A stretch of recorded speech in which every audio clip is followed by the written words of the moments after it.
Caroline Flack's story is not an isolated incident and is just one example of the toxic culture of judgment and condemnation that pervades our society.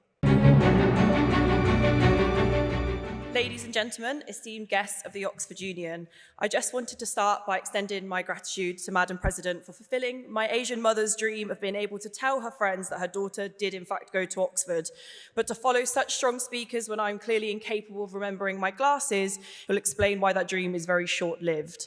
And additionally, before I start, I'd like to oppose a comment made by a member of the opposition earlier that as a woman who became a national meme while participating as a contributor to ITV's hit dating show Love Island, as a possible figure that Matt Hancock had extramarital affairs with, I believe that I would like to see less imagery from him and not more.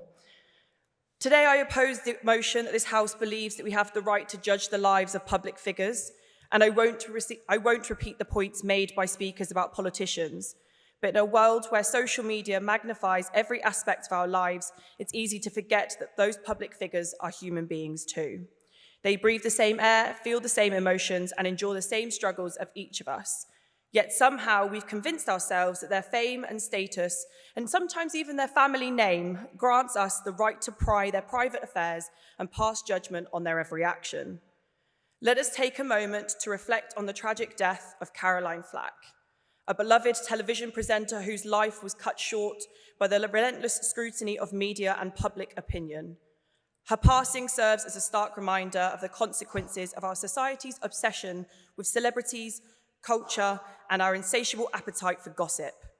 We hounded her relentlessly, scrutinizing her every move and condemning her for mistakes that any of us in this room could make. Caroline Flack's story is not an isolated incident and is just one example of the toxic culture of judgment and condemnation that pervades our society. As a gentleman mentioned earlier in his point of order, and as a victim myself, cancel culture, as it's come to be known, has turned into a weapon of mass destruction, capable of destroying reputations, careers with a single tweet or headline. Was your point not invalid if individuals did not have the courtesy to keep their judgments to themselves? Maybe I shouldn't have taken that point of order.